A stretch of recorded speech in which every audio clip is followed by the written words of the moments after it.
ओम नमः शिवाय।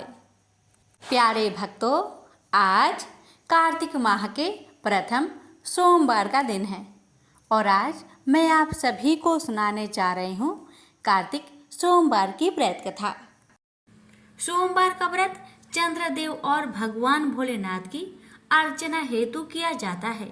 इस व्रत को श्रद्धा पूर्वक करने से मानसिक कलेशों से छुटकारा मिलता है एवं सभी मनोकामनाएं पूर्ण होती है। सोमवार के दिन उपवास रखकर भगवान शंकर, माँ पार्वती की पूजा अर्चना करनी चाहिए तथा दिन में एक बार भोजन करना चाहिए। सोमवार का व्रत रखने से स्त्रियों को पति पुत्र का सुख मिलता है।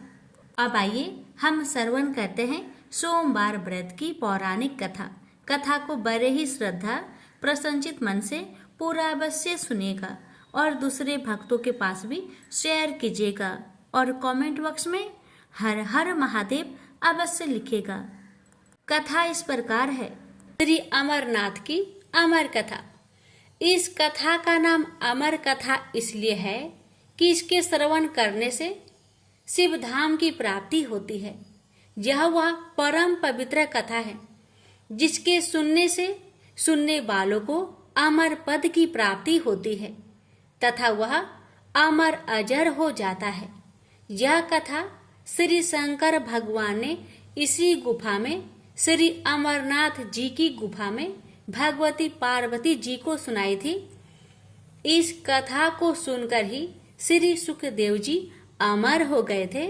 जब भगवान श्री शंकर यह कथा भगवती पार्वती को सुना रहे थे तो वह एक तोते का बच्चा भी इस परम पवित्र कथा को सुन रहा था और इसे सुनकर फिर उस तोते के बच्चे ने श्री सुखदेव स्वरूप को पाया था। सुख संस्कृत में तोता को कहते हैं और इसी कारण बाद में फिर मुनि सुखदेव के नाम से संसार में प्रसिद्ध हुए। यह कथा भगवती पार्वती तथा भगवान शंकर का संवाद है। यह परम पवित्र कथा लोक व परलोक का सुख देने वाली है। शंकर भगवान और जगत माता के इस संवाद का वर्णन भृगु संहिता, तिलमल पुराण, तीर्थ संग्रह आदि ग्रंथों में पाया जाता है। हम यहाँ पर आपके सम्मुख यह परम पवित्र कथा विस्तार पूर्वक रखेंगे। देव ऋषि नारद का कैलाश पर्वत पर आना और श्री पार्वती जी से पूछना कि भगवान शंकर के गले में रुंडमाला क्यों है। एक बार देव ऋषि नारद कैलाश पर्वत पर भगवान श्री शंकर के स्थान पर दर्शनार्थ पधारे। भगवान श्री शंकर उस समय वन विहार के लिए गए हुए थे और भगवती पार्वती यहाँ पर विराजमान थी। श्री पार्वती जी ने देव ऋषि नारद को प्रणाम किया और सादर आसन दिया और बोली, देव ऋषि आपने यहाँ पधार कर हम पर बड़ी कृपा की, अपने आने का कारण कहिए। देव ऋषि नारद बोले, देवी मेरा एक प्रश्न है, उसका उत्तर चाहता हूँ। श्री पार्वती ने कहा, कहिए। नारद बोले, देवी मुझे इस बात का बड़ा आश्चर्य है, भगवान श्री शंकर जो कि हम दोनों से बड़े हैं, उनके गले में रुंडमाला क्यों है। श्री पार्वती जी बोली, इसका कारण मैं नहीं जानती। नारद जी ने कहा, आप यथा समय इसका कारण भगवान श्री शंकर जी से पूछिएगा। इतना कहकर देव ऋषि नारद वहां से चले गए और उनके जाने के थोड़ी देर बाद भगवान श्री शंकर आ गए और उनके आने पर भगवती पार्वती ने वही प्रश्न उनसे किया। भगवान श्री शंकर बोले, हे पार्वती तुम यह प्रश्न न पूछो। लेकिन श्री पार्वती ने भगवान श्री शंकर की बात नहीं मानी और उनके रुंड माला धारण करने का कारण जानने के लिए हट करने लगी। इस पर भगवान श्री शंकर ने कहा, पार्वती जितने मुंड तुमको इस मुंड माला में दिखाई दे रहे हैं यह तुम्हारे ही सिर है।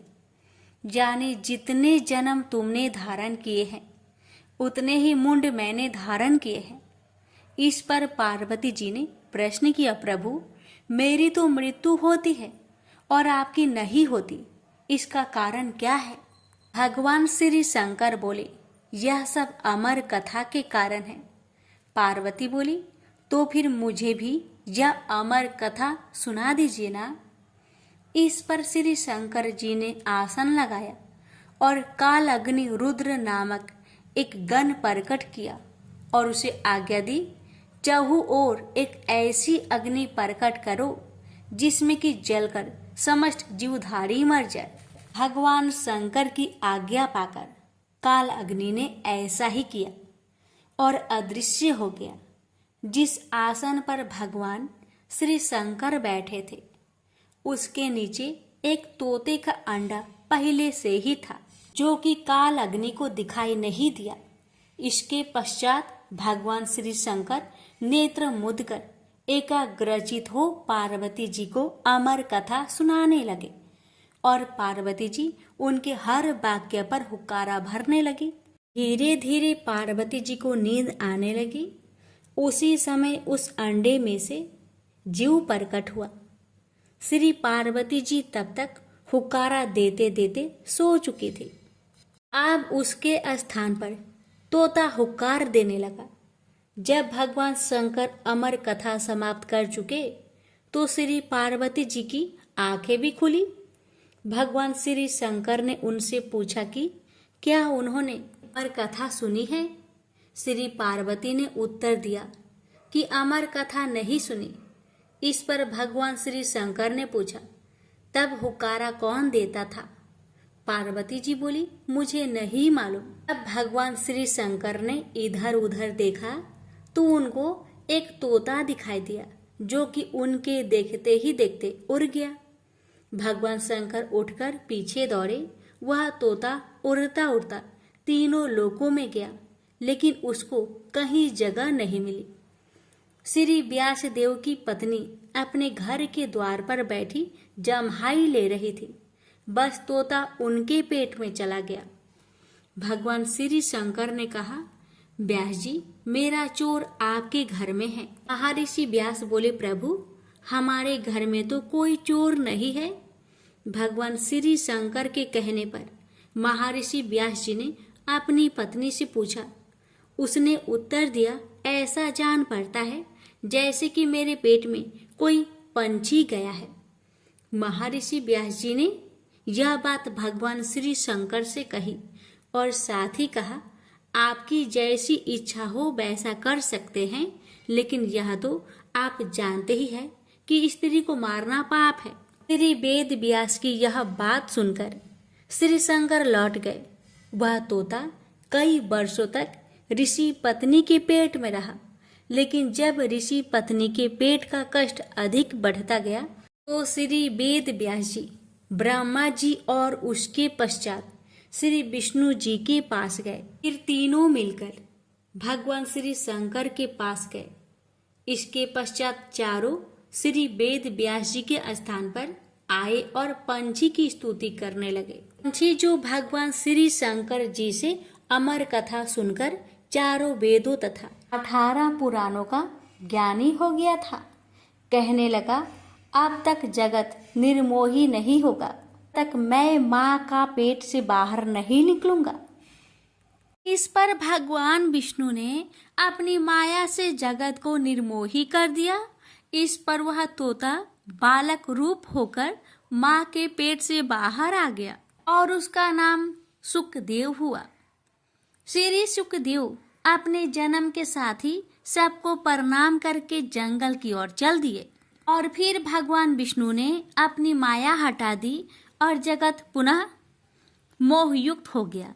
इस पर श्री वेद व्यास जी अपने पुत्र के लिए व्याकुल होकर श्री सुखदेव के पीछे जंगल में दौड़े और उनके पास पहुंचकर उनसे घर चलने के लिए कहा। श्री सुखदेव जी ने कहा, जगत निर्मोही है, जहाँ न कोई किसी का पुत्र है और न कोई किसी का पिता। श्री वेद व्यास जी बोले, अब ऐसा नहीं है।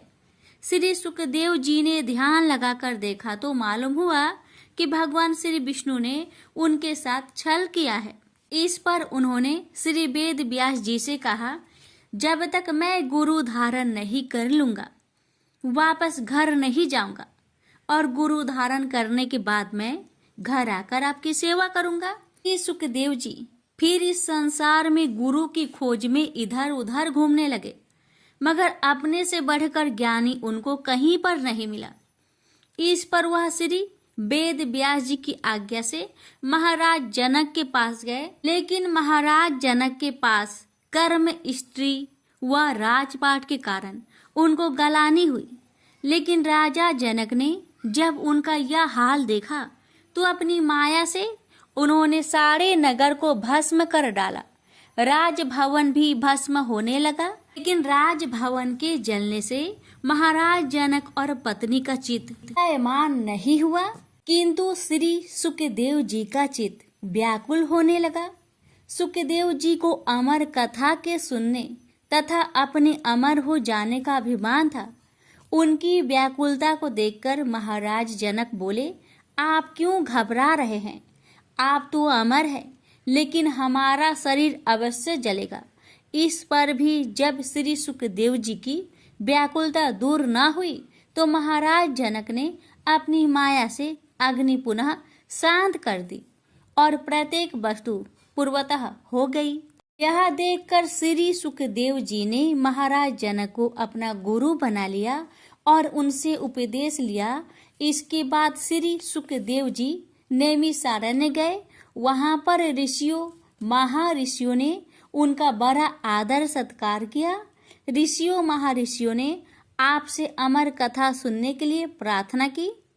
श्री सुखदेव जी बोले, इस कथा के सुनने वाले अमर हो जाते हैं। इसके पश्चात उन्होंने कथा सुनानी आरंभ की। कथा आरंभ होने के साथ ही कैलाश पर्वत, क्षीर सागर और ब्रह्मलोक हिलने लगा। ब्रह्मा, विष्णु, शिव तथा समस्त देवता उस स्थान पर पहुंचे जहां पर अमर कथा हो रही थी। भगवान शंकर को स्मरण हुआ कि यदि इस कथा के सुनने वाले अमर हो गए तो पृथ्वी का संचालन बंद हो जाएगा और फिर देवताओं की प्रतिष्ठा में अंतर आ जाएगा। इसलिए भगवान श्री शंकर क्रोध में भर आए और श्राप दिया कि जो इस कथा को सुनेगा वह अमर नहीं होगा, परंतु हाँ, वह शिवलोक अवश्य प्राप्त करेगा। प्रेम से बोलिए हर हर महादेव। भोलेनाथ, आपकी कथा कहने वाले, सुनने वाले, हुक्कार भरने वाले सभी पर अपनी कृपा सदा सर्वदा बनाए रखना। प्रेम से बोलिए हर हर महादेव। 16 सोमवार व्रत कथा। एक समय श्री महादेव जी पार्वती के साथ भ्रमण करते हुए मृत्यु लोक में अमरावती नगरी में आए। वहां के राजा ने शिव मंदिर बनवाया था, जो कि अत्यंत भव्य एवं रमणीक तथा मन को शांति पहुंचाने वाला था। भ्रमण करते समय शिव पार्वती भी वहां ठहर गए। पार्वती जी ने कहा, हे नाथ, आओ आज इसी स्थान पर चौसर पासे खेले। खेल प्रारंभ हुआ। शिव जी कहने लगे, मैं जीतूंगा। इस प्रकार उनकी आपस में वार्तालाप होने लगी। उस समय पुजारी जी पूजा करने आए। पार्वती जी ने पूछा, पुजारी जी बताइए, जीत किसकी होगी? पुजारी बोला, इस खेल में महादेव जी के समान कोई दूसरा परंगत नहीं हो सकता, इसलिए महादेव जी ही यह बाजी जीतेंगे। परंतु हुआ उल्टा, जीत पार्वती जी की हुई। अतः पार्वती जी ने पुजारी जी को कोढ़ी होने का श्राप दे दिया कि तूने मिथ्या भाषण किया। अब तो पुजारी कोढ़ी हो गया। शिव पार्वती जी दोनों वापस चले गए। कुछ समय पश्चात अप्सराएं पूजा करने आई। अप्सराओं ने पुजारी के उसके कोढ़ी होने का कारण पूछा। पुजारी ने सब बातें बता दी। अप्सराएं कहने लगी, पुजारी जी, आप 16 सोमवार का व्रत करें तो शिव जी प्रसन्न होकर आपका संकट दूर करेंगे। पुजारी जी ने अप्सराओं से व्रत की विधि पूछी। अप्सराओं ने व्रत करने और व्रत के उद्यापन करने की संपूर्ण विधि बता दी। पुजारी ने विधि पूर्वक श्रद्धा भाव से व्रत प्रारंभ किया और व्रत अंत में व्रत का उद्यापन भी किया। व्रत के प्रभाव से पुजारी जी रोग मुक्त हो गए। कुछ दिनों के बाद शंकर भगवान पार्वती जी पुनः उस मंदिर में आए तो पुजारी जी को रोग मुक्त देखकर पार्वती जी ने पूछा, मेरे दिए हुए श्राप से मुक्ति पाने का तुमने कौन सा उपाय किया? पुजारी जी ने कहा, हे माता, अप्सराओं द्वारा बताए गए 16 सोमवार के व्रत के करने से मेरा यह कष्ट दूर हुआ है। पार्वती जी ने भी 16 सोमवार का व्रत किया, जिससे उनसे रूठे हुए कार्तिकेय जी भी अपना माता से प्रसन्न होकर आज्ञाकारी हुए। कार्तिकेय जी ने पूछा, हे माता, क्या कारण है कि मेरा मन सदा आपके चरणों में लगा रहता है? पार्वती जी ने कार्तिकेय को 16 सोमवार के व्रत का महात्म्य तथा विधि बताई। तब कार्तिकेय जी ने भी इस व्रत को किया तो उनका बिछड़ा हुआ मित्र मिल गया। अब मित्र ने भी इस व्रत को अपने विवाह होने की इच्छा से किया। फलतः वह विदेश गया। वहां के राजा की कन्या का स्वयंवर था। राजा ने प्रण किया था कि हथिनी जिस व्यक्ति के गले में वरमाला डाल देगी उसी के साथ राजकुमारी का विवाह करूंगा। यह ब्राह्मण मित्र भी स्वयंवर देखने की इच्छा से वहां एक और जाकर बैठ गया।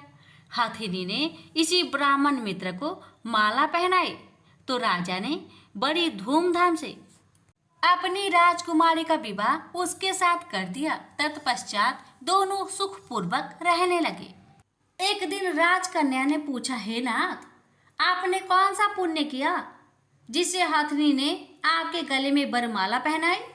ब्राह्मण पति ने कहा, मैंने कार्तिकेय जी द्वारा बताए अनुसार 16 सोमवार का व्रत पूर्ण विधि विधान सहित श्रद्धा भक्ति से किया, जिसके फल के कारण मुझे तुम्हारे जैसे सौभाग्यशाली पत्नी मिली। अब तो राजकन्या ने भी सत्य पुत्र प्राप्ति के लिए व्रत किया और सर्वगुण संपन्न पुत्र प्राप्त किया। बड़े होकर पुत्र ने भी राज्य प्राप्ति की कामना से 16 सोमवार का व्रत किया। राजा के देवलोक होने पर इसी ब्राह्मण कुमार को राजगद्दी मिली। फिर भी वह इस व्रत को करता रहा। एक दिन उसने अपनी पत्नी से पूछा, सामग्री शिवालय ले चलने को कहा, परंतु उसने पूजा सामग्री अपनी दासियों द्वारा भिजवा दी। जब राजा ने पूजन समाप्त किया तो आकाशवाणी हुई कि हे राजा, तुम इस पत्नी को त्याग दो, नहीं तो राजपाट से हाथ धोना पड़ेगा। प्रभु की आज्ञा मानकर उसने अपनी पत्नी को महल से निकाल दिया। तब वह अपने भाग्य को कोसती हुई एक बुढ़िया के पास गई और अपना दुखड़ा सुनाया। तभी बुढ़िया को बताया, मैं पूजन सामग्री राजा के कहे अनुसार शिवालय में नहीं ले गई और राजा ने मुझे निकाल दिया। बुढ़िया ने कहा, तुझे मेरा काम करना पड़ेगा। उसने स्वीकार कर लिया। तब बुढ़िया ने सूत की गठरी उसके सिर पर रखी और बाजार भेज दिया। रास्ते में आंधी आई तो सिर पर रखी गठरी उड़ गई। बुढ़िया ने डांट कर उसे भगा दिया। अब रानी बुढ़िया के यहाँ से चलते चलते एक आश्रम में पहुंची। गोसाई जी उसे देखते ही समझ गए कि यह उच्च घराने की अबला विपत्ति की मारी है। वे उसे धैर्य बधाते हुए बोले, बेटी, तू मेरे आश्रम में रह, किसी प्रकार की चिंता मत कर। रानी आश्रम में रहने लगी, परंतु जिस वस्तु को वह हाथ लगाती वह वस्तु खराब हो जाती। यह देखकर गोसाई जी ने पूछा, बेटी, किस देव के अपराध से ऐसा होता है? रानी ने बताया कि मैंने अपने पति की आज्ञा का उल्लंघन किया और शिवालय में पूजन के लिए नहीं गई।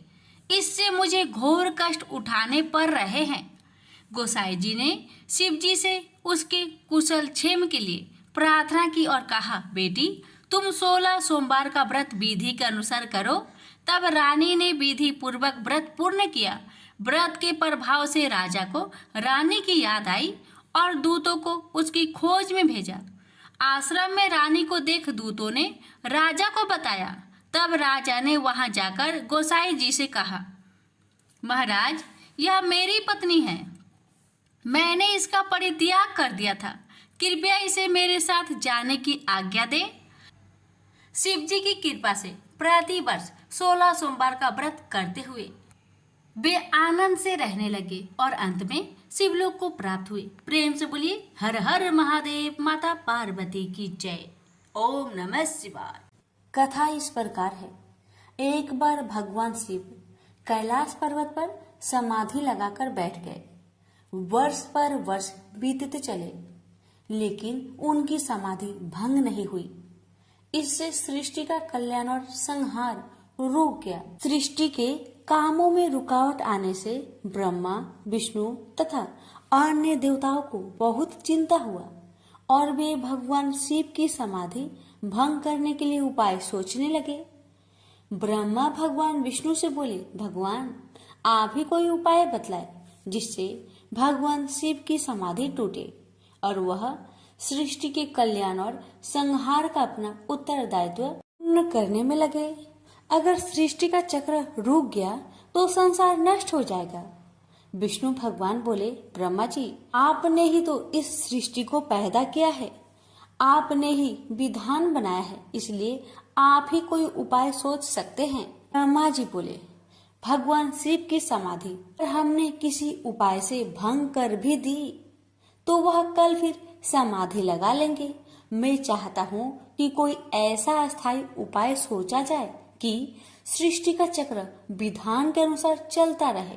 विष्णु जी बोले, हम जिस उपाय से अब तक ऋषि मुनियों की तपस्या भंग करते आए हैं, क्या उसी प्रकार कामदेव को भेजकर भगवान शिव की समाधि भंग नहीं की जा सकती? भगवान शिव निर्विकार है, अर्थात उनके मन में न तो कोई विकार है और न पैदा किया जा सकता है, इसलिए यह उपाय कारगर सिद्ध नहीं होगा। ब्रह्मा जी बोले, भगवान हो सकता है कामदेव से प्रभावित होकर भगवान शिव अपनी समाधि तोड़ दे और फिर किसी स्त्री से विवाह कर ले। विवाहित होने के बाद उनकी आए दिन की इस समाधि से मुक्ति मिल जाएगी। विष्णु जी बोले, लेकिन पितामह आपकी नजर में क्या कोई ऐसी कन्या है जो निर्जन पर्वत पर रहने वाले शिव को पति रूप में स्वीकार कर ले? ब्रह्मा जी बोले, मैंने इस काम के लिए योग माया से प्रार्थना की है। उन्होंने चतुर्भुज चामुंडा के रूप में मुझे दर्शन देकर वचन दिया है, वह शिव के साथ विवाह करने के लिए तैयार है। माँ भगवती अपने वचन का पालन करने के लिए प्रजापति की पुत्री के रूप में जन्म ले चुकी है। प्रजापति दक्ष ने उनका नाम सती रखा है। इसका अर्थ है पहले ही सारी व्यवस्था कर चुके हैं। विष्णु बोले, मुझे केवल आपकी अनुमति की आवश्यकता थी भगवान। ब्रह्मा जी बोले, इधर भगवती दुर्गा ने दक्ष प्रजापति की कन्या सती के रूप में जन्म ले लिया था। जब वह बड़ी हुई तो उन्होंने अपने पिता दक्ष प्रजापति से कहा कि वह भगवान शिव का पति के रूप में मन ही मन में वर्ण कर चुकी है। सती की बात सुनकर दक्ष बोले, तुम पागल हो गई हो बेटी, शिव तो संसार में वैराग्य ले चुके हैं, वह कभी भी सांसारिक बंधनों में नहीं बंधना चाहेंगे। सती बोली, आप चिंता मत कीजिए पिताजी, मैं अपनी तपस्या द्वारा उन्हें विवाह करने के लिए तैयार कर लूंगी। दक्ष बोले, कोशिश करके देख लो बेटी, लेकिन मुझे आशा नहीं है कि तुम्हारी तपस्या शिव की समाधि भंग कर सकेगी। सती ने माता पिता से आज्ञा लेकर घर में ही भगवान शिव की आराधना करनी आरंभ कर दी। सती की तपस्या के प्रभाव से भगवान शिव की समाधि टूट गई। वह उमा के सामने प्रकट होकर बोले, मैं तुम्हारी तपस्या से बहुत प्रसन्न हूँ उमा, जो भी चाहो वर मांग लो। उमा बोली, भगवान यदि आप मेरी तपस्या से प्रसन्न हैं तो मुझे पत्नी के रूप में स्वीकार कर लीजिए। भगवान शिव तथास्तु कह के वहाँ से अंतर्ध्यान हो गए। स्त्री की इच्छा अनुसार प्रजापति दक्ष ने उमा का विवाह शिव के साथ कर दिया। शिव उमा को लेकर कैलाश पर्वत पर आ गए।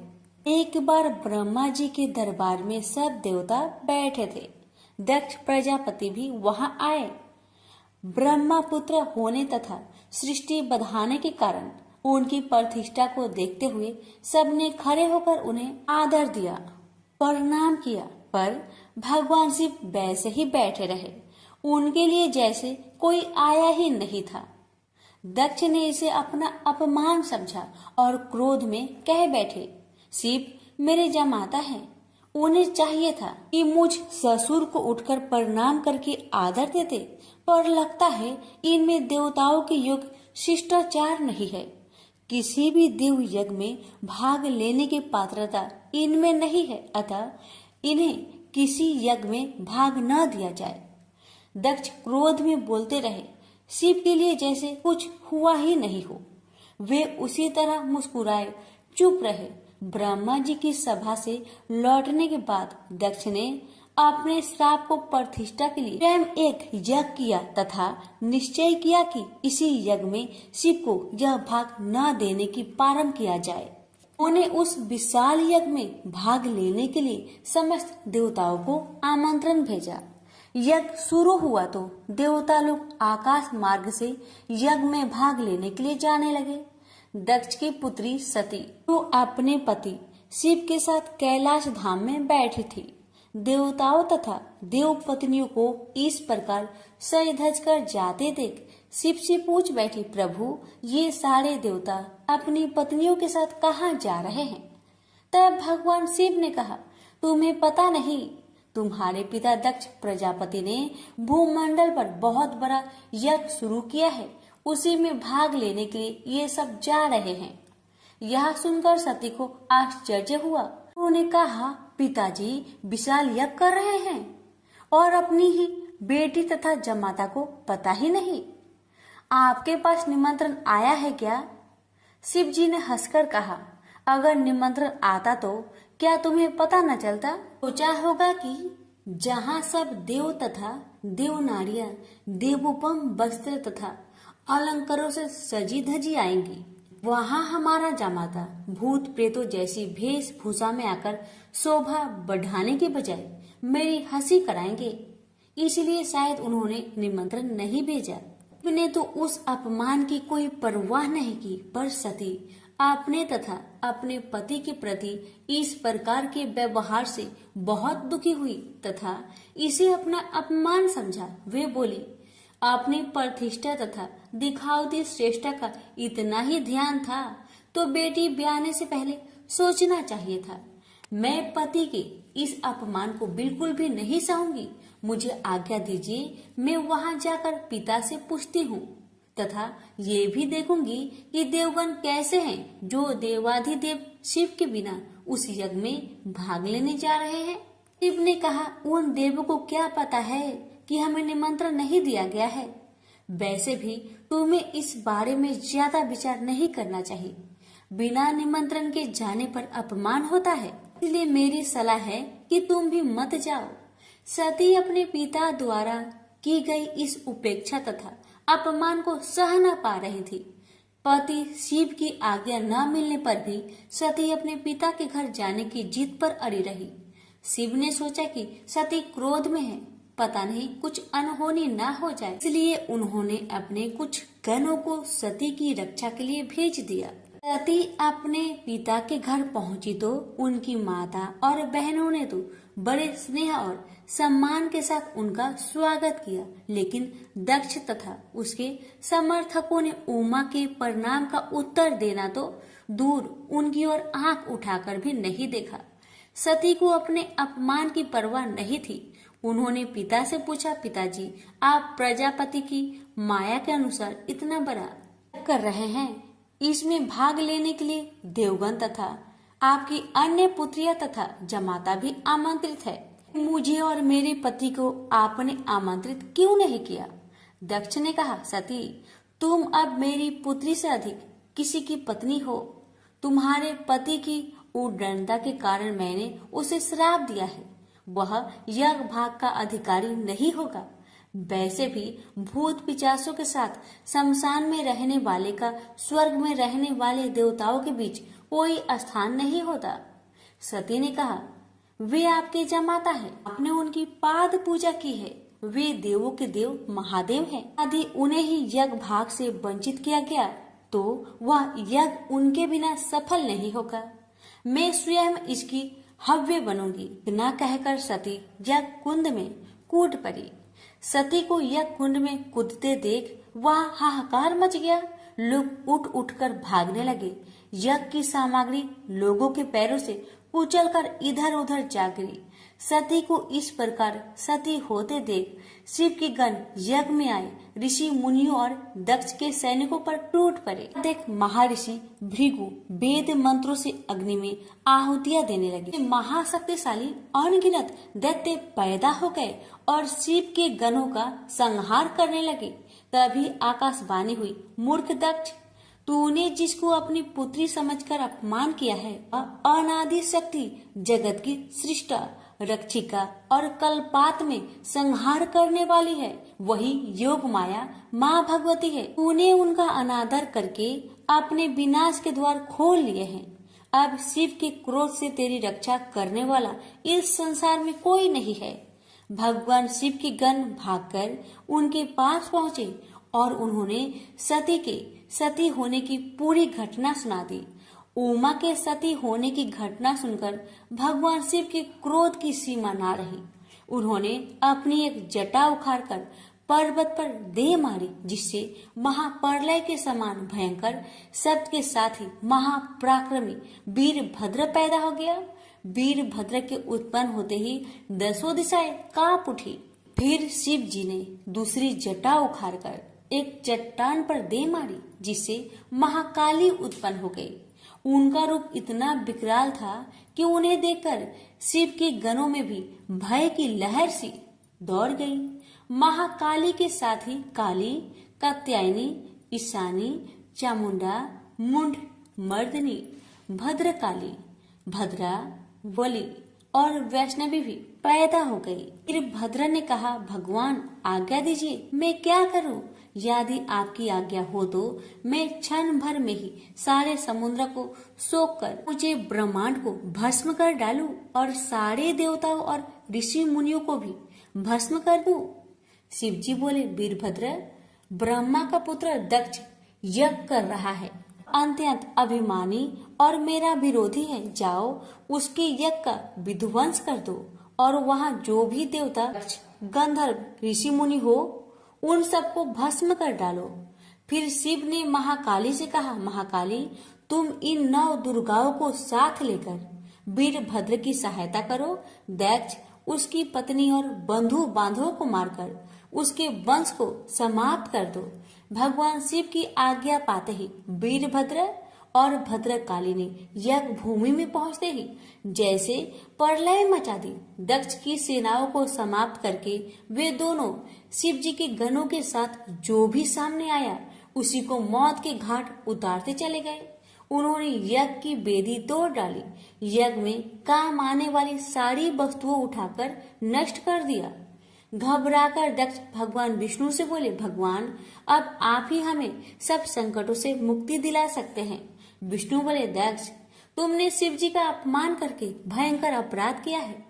उनके गणों का सेनापति वीरभद्र इतना शक्तिशाली है कि मैं भी उनका कुछ नहीं बिगाड़ सकता। वीरभद्र ने ऋषि मुनियों और देवताओं को पृथ्वी पर पटक पटक कर मार डाला। भृगु ऋषि की छाती पर पांव रखकर उनकी दाढ़ी उखाड़ ली। शिव जी को देखकर हंसने वाले ऋषि पूषा के दांत तोड़ डाले और फिर वेदी के भीतर छिपे दक्ष को बाहर खींचकर उसका सिर हाथों से मोड़कर धधकते हुए अग्नि कुंड में फेंक दिया। इस प्रकार अपने स्वामी का अपमान करने वाले दक्ष को पूर्ण रूप से दंडित करके वीरभद्र कैलाश पर्वत पर लौट गए। उनसे बोलिए, उमापति शंकर भगवान की जय। बात उस समय की है जब परशुराम ने अपनी प्रतिज्ञा के अनुसार पृथ्वी को क्षत्रियों से रहित कर दिया था। तब वे अपने गुरु भूतनाथ के चरणों में प्रणाम करने और गुरु पत्नी अम्बा तथा उनके नारायण तुल्य दोनों गुरु पुत्र कार्तिकेय और गणनायक को देखने की लालसा से कैलाश पहुँचे। वहाँ उन्होंने अत्यंत अद्भुत कैलाशपुरी का दर्शन किया। अपने गुरु की उस दिव्य पुरी के दर्शन कर उनका नंदन आनंद विभोर हो गए।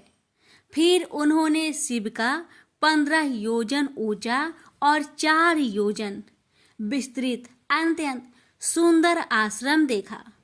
परशुराम वहां सबसे मिले और उन्होंने सबसे बात की। इसके बाद वे नंदीकेश्वर से आज्ञा प्राप्त कर प्रसन्नता पूर्वक आश्रम के भीतर प्रविष्ट हुए। कुछ ही आगे जाने पर महातपस्वी परशुराम ने बहुमूल्य रत्नों से निर्मित सैकड़ों मंदिर देखे। उन्होंने वहां का भीतरी द्वार देखा जो नाना प्रकार की चित्रकारी से चित्रित तथा हीरे मोतियों की गुथी हुई मालाओं से अत्यंत शोभ्यमान था। परशुराम ने द्वार के बाएं भाग में अपने गुरुपुत्र कार्तिकेय को देखा और दाहिने ओर पार्वती नंदन गणेश तथा शिव पार्वती का अवलोकन किया। वे वहां रत्नाभरण भूषित बहुमूल्य रत्नों से बने सिंहासनों पर आसीन थे। परशुराम सबसे मिलते और प्रेम पूर्वक बात करते हुए प्रसन्नचित चित्त से आगे बढ़े ही थे कि गणेश ने उन्हें देखकर कहा, शूलपाणी इस समय शयन कर रहे हैं। मैं उन परम प्रभु की आज्ञा प्राप्त कर तत्काल तुम्हें साथ ले चलूंगा। बस इतनी देर रुक जाओ। परशुराम ने गणेश के सम्मुख खड़े खड़े उत्तर दिया, बंधुवर, मैं अपने गुरु शिव व माता पार्वती के दर्शन करना चाहता हूँ। मैं उनके चरणों में प्रणाम कर अभी लौट जाऊंगा। गणेश ने उन्हें अनेक प्रकार से समझाते हुए कहा, इस समय भूतेश्वर शिव एवं माता पार्वती अंतःपुर में है, अतएव अभी आपको वहां नहीं जाना चाहिए। परम गुरुदेव शिव एवं माता पार्वती के चरण कमलों के दर्शन करने का मेरा सहज अधिकार है। परशुराम अपने आग्रह पर दृढ़ थे, किंतु गणेश उन्हें अत्यंत विनय पूर्वक समझाते रहे। मैं तो परम पिता शिव एवं माता पार्वती के दर्शनार्थ जाऊंगा ही। यह कहकर परशुराम आगे बढ़ना ही चाहते थे कि गणेश ने उन्हें रोक दिया। 21 बार पृथ्वी को क्षत्रियों से रहित करने वाले भृगु नंदन कुपित हो गए और उनका गणेश से विवाद ही नहीं हुआ, हाथापाई भी होने लगी। कुमार कार्तिकेय ने उन्हें समझाने का प्रयास किया, किंतु क्रोध परशुराम ने उन्हें धक्का दे दिया, जिससे वह गिर गए। शिव पुत्र गणेश ने उठकर परशुराम की उद्दंडता के लिए उनकी भर्त्सना की, तो क्रोध परशुराम ने अपना तीक्ष्ण परशु उठा लिया। तब गणेश ने अपनी सूंड बढ़ाकर उन्हें उसमें लपेट लिया और घुमाने लगे। गणेश की सूंड में लिपटे परशुराम सर्वथा असहाय और निरुपाय थे। गणेश के योग बल से परशुराम स्तंभित रह गए। गणेश ने परशुराम को सप्तद्वीप, सप्त पर्वत, सप्त सागर, भूलोक, स्वर्गलोक, जनलोक, ध्रुवलोक, गौरीलोक और शंभुलोक में घुमाते हुए समुद्र में फेंक दिया। परशुराम समुद्र में तैरने लगे तो निरामयी गणनाथ ने उन्हें पुनः अपनी सूंड में उठा लिया और घुमाते हुए बैकुंठ धाम दिखाकर गोलोक धाम का दर्शन करा दिया। वहां परशुराम ने मंद मंद मुस्कुराते हुए बंसी विभूषित नव निरत श्री कृष्ण के साथ रासवेड़ी राधा का दर्शन किया, तो वे बार बार उनके मंगलमयी चरण कमलों में प्रणाम करने लगे। कुछ देर बाद परशुराम सचेत होकर पृथ्वी पर गिर पड़े। समय उनका प्रतिवादी मुख स्तंभ गणेश जी द्वारा किया हुआ स्तंभन भी दूर हो गया। तब उन्होंने अपने अभीष्ट देवता श्री कृष्ण के जगत गुरु शिव द्वारा प्रदत्त परम दुर्लभ स्रोत एवं कवच का स्मरण किया और संपूर्ण शक्ति से सूर्य की प्रभा के तुल्य तीक्ष्णतम अपने परशु से गौरी नंदन पर प्रहार कर दिया। गणेश ने अपने परम पूज्य पिता के अमोघ अस्त्र का सम्मान करने के लिए उसे अपने बाएं दांत से पकड़ लिया। शिव शक्ति के प्रभाव से वह तेजस्वी परशु गणेश के बाएं दांत को समूल काट कर पुनः रेणु का पुत्र परशुराम के हाथ में लौट आया। गणेश का दांत टूटते ही भयानक गर्जना हुई और रक्त का फवारा फूट पड़ा। मुंह से निकलकर रक्त से सना दांत भूतल पर गिर पड़ा। उस समय धरित्री कांप उठी। यह दृश्य कार्तिकेय, क्षेत्रपाल आदि पार्षद तथा शून्य में देवगण अत्यंत भयभीत होकर हाय हाय करने लगे। कैलाशवासी डर से मूर्छित हो गए। निंद्रापति सुधत्मा शिव की निंद्रा भंग हुई। बेटा यह क्या हुआ? दौड़ी हुई पार्वती आई तो उन्होंने अपने पुत्र गणेश के टूटे दांत तथा रक्त से सने हुए मुंह को देखा और देखा कि उनके हृदय खंड गणेश क्रोध शून्य परम शांत लज्जा से सिर झुकाए खड़े हैं। अत्यंत व्याकुल होकर उन्होंने स्कंद से पूछा, क्या बात है? यह कैसे हुआ? स्कंद द्वारा संपूर्ण वृत्तांत सुनकर पार्वती अत्यंत क्रोध हुई और अपने प्रिय पुत्र गणेश जी को सीने से लगाकर रोती हुई शिव से बोली, मेरे पुत्र गणेश और आपके शिष्य परशुराम में किसका दोष है? आप ही निर्णय करें।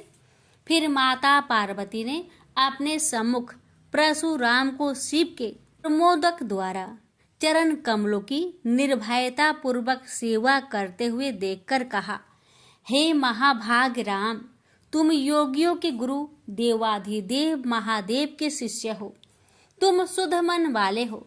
तुम्हारी अशुद्धता का कारण मेरी समझ में नहीं आ रहा। तुमने करुणामय गुरु से अमोघ परशु प्राप्त कर पहले तो उसकी क्षत्रिय जाति पर परीक्षा की और अब गुरु पुत्र पर परीक्षा की है। श्रुति गुरु दक्षिणा देने का निर्देश करती है और तुमने अत्यंत निर्दयता पूर्वक गुरु पुत्र का समूल एक दांत ही नष्ट कर दिया। अब इसका सिर भी काट डालो। चरमता का अमोघ परशु प्राप्त कर ले तो क्षुद्र श्रृंगाल भी वनराज को मार सकता है। इतना कहकर क्रोध से भगवती पार्वती परशुराम को मारने के लिए प्रस्तुत हो गई। भय बस परशुराम ने मन ही मन करुणा सागर गुरु को प्रणाम कर अपने इष्ट देव गोलोकनाथ श्री कृष्ण का स्मरण किया। तभी पार्वती ने अपने सम्मुख एक बौने ब्राह्मण बालक को देखा। उस पर तेजस्वी ब्राह्मण बालक को देखकर आतुरता से भगवान शंकर ने भक्ति पूर्वक मस्तक झुकाकर प्रणाम किया। उसके बाद माता पार्वती ने भी उसे प्रणाम किया। परम तेजस्वी ब्राह्मण बालक ने शिव एवं पार्वती को शुभ आशीर्वाद प्रदान किया। यह दृश्य देखकर कैलाशवासी बालक बालिकाएं भयभीत एवं चकित हो गए। फिर भगवान शंकर ने उनका पूजन किया। वे वामन भगवान रत्न सिंहासन पर विराजमान थे। उनका उत्कृष्ट तेज सर्वत्र फैल रहा था। भगवान शंकर ने मधुर शब्दों में कहा, आज मेरा परम सौभाग्य है जो आपने कृपा पूर्वक मेरे यहाँ पधार कर मुझे सेवा का अवसर प्रदान किया है। सुतोष शिव की मधुर वाणी से प्रसन्न होकर ब्राह्मण बाल रूपी स्वयं श्री हरि ने गंभीर स्वर में कहा, आप लोग की वर्तमान स्थिति जानकर मैं श्वेत द्वीप से आ रहा हूँ। मेरे भक्तों का कभी अमंगल नहीं होता। मेरा सहस्त्र सार उनके रक्षार्थ प्रतिक्षण प्रस्तुत रहता है, किंतु गुरु के रुष्ट होने पर मैं विवश हो जाता हूँ। गुरु की अवहेलना बलवती होती है। विद्या और मंत्र प्रदान करने वाला गुरु अभिष्ट देव से 100 गुना श्रेष्ठ है। गुरु से बढ़कर कोई देवता नहीं है, पार्वती से बढ़कर कोई पतिव्रता नहीं है तथा गणेश से उत्तम कोई जितेंद्रिय नहीं है। भृगु नंदन ने गुरु पत्नी एवं गुरु पुत्र की अवहेलना कर दी है। उसी का मार्जन करने के लिए मैं यहाँ उपस्थित हुआ हूँ। श्री हरि ने भगवान शंकर के बाद भगवती पार्वती से कहा, तुम जग जननी हो। तुम्हारे लिए गणेश, कार्तिकेय और परशुराम भी पुत्र तुल्य है। इन परशुराम ने स्नेह के प्रति शिव और तुम्हारे मन में भेद नहीं है। आता एवं जो उचित समझो करो। देव बड़ा प्रबल होता है। बालकों का यह विवाद तो देव दोष से ही घटित हुआ है। तुम्हारे इस प्रिय पुत्र का एक दंत नाम वेदों में प्रसिद्ध है। फिर श्री हरि ने परशुराम से कहा, राम, तुमने क्रोधवश शिवा पुत्र गणेश का दांत तोड़कर अनुचित किया है। इस कारण तुम निश्चय ही अपराधी हो। ये सर्वशक्ति स्वरूपा पार्वती प्रकृति से परे और निर्गुण है। श्री कृष्ण भी इन्हीं की शक्ति से शक्तिशाली हुए हैं। ये समस्त देवताओं की जननी है। तुम इनकी स्तुति कर इन्हें संतुष्ट करो। इतना कहकर श्री हरि बैकुंठ के लिए प्रस्थान कर गए। परशुराम ने भी स्नान कर शुद्ध वस्त्र धारण कर लिए। वह हाथ जोड़कर गुरुदेव के चरणों में प्रणाम कर सिर झुकाए जगजननी गौरी का स्तवन करने लगे। भक्तवर परशुराम के संपूर्ण अंग पुलकित थे और उनके नेत्र से अश्रु प्रवाहित हो रहे थे। इस प्रकार करुण प्रार्थना करते हुए अंत में परशुराम ने कहा, जगजननी, रक्षा करो, मेरे अपराध को क्षमा कर दो। भला कहीं बच्चे के अपराध करने से माता कुपित होती है। यह कहकर परशुराम ने माता पार्वती के चरणों में प्रणाम कर अत्यंत दुखी होकर रोने लगे। परशुराम की करुण प्रार्थना से करुणामयी पार्वती का हृदय द्रवित हो गया। उन्होंने प्रीति पूर्वक परशुराम को अभय दान देते हुए कहा, बेटा, अब शांत हो जाओ। आशुतोष के अनुग्रह से तुम्हारी सर्वत्र विजय हो। सर्वतरात्मा श्री हरि तुम पर सदा प्रसन्न रहे। गुरुदेव शिव में तुम्हारी भक्ति सुदृढ़ रहे। तुम अमर हो जाओ। इसी प्रकार दयामयी पार्वती ने परशुराम को आशीर्वाद दिया और वे अपने अंतपुर में चली गई। उस समय वहां श्री भगवान के मंगल नाम का उच्च घोष होने लगा। फिर परशुराम ने एक दंत गणेश का स्तवन किया और गंधे, पुष्प, धूप, दीप एवं तुलसी रहित नैवेद्य आदि से लंबोदर की प्रीति पूर्वक पूजा की। परशुराम ने भक्ति भाव से भाई गणेश को संतुष्ट कर माता पार्वती एवं कृपा सिंधु त्रिलोचन के चरणों में प्रणाम किया। फिर उन्होंने गुरु की आज्ञा प्राप्त कर प्रसन्नता पूर्वक वहां से प्रस्थान किए। प्रेम से बोलिए गौरी पुत्र गणेश भगवान की जय। हर हर महादेव। माता पार्वती की जय। शिव जी की आरती। ओम जय शिव ओंकारा, स्वामी जय शिव ओंकारा, ब्रह्मा विष्णु सदा शिव अर्धांगी धारा। ओम जय शिव ओंकारा, स्वामी जय शिव ओंकारा। एकानन चतुरानन पंचानन राजे, हंसानन गरुड़ासन वृषवाहन साजे। ओम जय शिव ओंकारा, स्वामी जय शिव ओंकारा। दो भुज चार चतुर्भुज, 10 भुज अति सोहे। त्रिगुण रूप निरखते, त्रिभुवन जन मोहे। ऐछि माला बने माला, मुंड माला धारी। त्रिपुरारी कंसारी करे माला धारी। श्वेतांबर पीतांबर बाघंबर अंगे। सनकादिकी गरुणादिकी भूतादिकी संगे। कर के माध्य का मंडलु चक्र त्रिशूली धारी। सुखकारी दुखहारी जगपालनकारी। ब्रह्मा विष्णु सदा शिव जानत अविवेका। मधु के टप दो मारे, सुर भयहीन करे। लक्ष्मी व सावित्री पार्वती संगा। पार्वती अर्धांगी, शिव लहरी गंगा। पर्वत सोहे पार्वती, शंकर कैलासा। भांग धतुर का भोजन भस्मी में बासा। जटा में गंग बहत है गल मुंडन माला। शेष नाग लिपटावत ओढ़त मृगी छाला। काशी में विराजे विश्वनाथ नंदी ब्रह्मचारी। नीत उठ दर्शन पावत महिमाति भारी। त्रिगुण स्वामी जी की आरती जो कोई नरे गावे। कहत शिवानंद स्वामी मनोवांछित फल पावे। ओम नमः शिवाय। हर हर महादेव। माता पार्वती की जय।